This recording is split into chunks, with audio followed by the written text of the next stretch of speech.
নমস্কার, আজ বড়দিন, সবাইকে মেরি ক্রিসমাস। আজকের এই আলোর উৎসবে আর আনন্দের উৎসবে আজকে আপনাকে নিয়ে যাবো আগরপাড়ায়। কলকাতা ঠিক পাশেই গঙ্গার তীরে জনপদ আগরপাড়ায় এই দিনটি কেবল কেক বা সান্তা ক্লজের হুল্লোড় নয়, বরং এক ফিরে দেখা ইতিহাস। আজ ওই অধেকা ইতিহাসকেই আপনাদের সামনে এই ভিডিওর মাধ্যমে আমরা উপস্থাপন করতে চলেছি। আজ আমরা কথা বলবো আগরপাড়া শিমুলতলার সেই ছোট্ট ছিমছাম গির্জাটি নিয়ে, যা আজও এক বিস্তৃত ইতিহাসের অধিকার বহন করে চলেছে। 1837 সাল ইংল্যান্ড থেকে আসা মিসেস উইলসনের হাত ধরে আগরপাড়ায় গড়ে উঠেছিল এক বিশাল মিশন চার্চ। সে রাজকীয় স্থাপত্য আজ হয়তো সময়ের গর্ভে বিলীন, কিন্তু বিশ্বাসের শিকড় কিন্তু উপড়ে যায়নি। সেই শিকড় থেকেই 1982 সালে জন্ম নেয় শিমুলতলার সেন্ট জন চার্চ।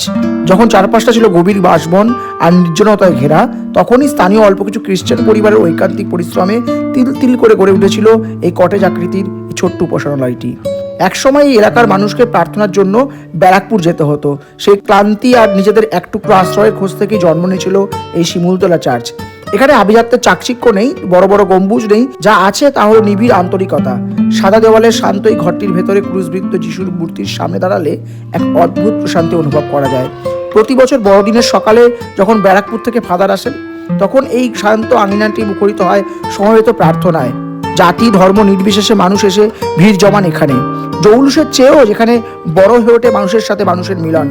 বিটি রোডের ধারে সেই পুরনো পরিত্যক্ত সমাধি ক্ষেত্রটি হয়তো আজ আগাছায় ঢাকা, কিন্তু শিমুলতলার গির্জার মোমবাতি আলো যেন সেই হারানোর দিনগুলির সাক্ষী হয়ে চলেছে। আগরপাড়ার বড়দিন মানেতেই কেবল উৎসব নয়, এ হলো এক চিলতে ইতিহাসে ফিরে যাওয়া আর এক অনাড়ম্বর বিশ্বাসকে আগলে রাখার ইতিহাস।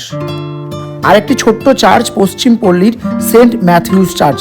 আজ থেকে প্রায় 40 বছর আগে শিমুলতলায় যখন সেন্ট জন চার্চ গড়ে উঠেছিল, তখন আশেপাশে হাতে গোনা কয়েকজন খ্রিস্টান পরিবারই বসবাস করতেন। তাদের মধ্যেই 3-4টে পরিবার ছিলেন প্রোটেস্ট্যান্ট সম্প্রদায়ের। শুরুর দিনগুলোতে ক্যাথলিক ও প্রোটেস্ট্যান্ট দুই সম্প্রদায়ের মানুষ একসঙ্গেই শিমুলতলায় সেন্ট জন চার্চে প্রার্থনা অংশগ্রহণ নিতেন। ছোট্ট এই উপাসনালয় তখন ছিল সকলের মিলনভূমি। একই ছাদের নিচে এক বিশ্বাস এবং এক প্রার্থনা নিয়ে তারা কিন্তু সেখানে উপাসনা করতেন। সময় এগিয়েছে, প্রয়োজনের তাগিদে এবং নিজেদের আলাদা ধর্মীয় পরম্পরা বজায় রাখার উদ্দেশ্যে ধীরে ধীরে প্রোটেস্ট্যান্ট পরিবারগুলো শিমুলতলার পাশে পশ্চিম পল্লী এলাকার নিজেদের জন্য একটি পৃথক একটি গির্জা গড়ে তোলার সিদ্ধান্ত নেয়।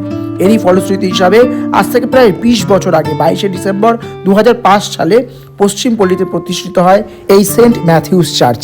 ইচ্ছে হলে এবছর বড়দিনে আপনি কিন্তু এই দুটো চার্চে খুব ইজিলি আপনি ভিজিট করতেই পারেন। একদম আগরপাড়া স্টেশন থেকে বা সোদপুর অমরাবতী থেকে টোটো করেও কিন্তু আপনি এই দুটো পাড়ায় ঘুরে এসে চার্চটা ঘুরতেই পারেন। তো আজকের জন্য ভিডিওটা এখানেই শেষ করলাম। Thank you.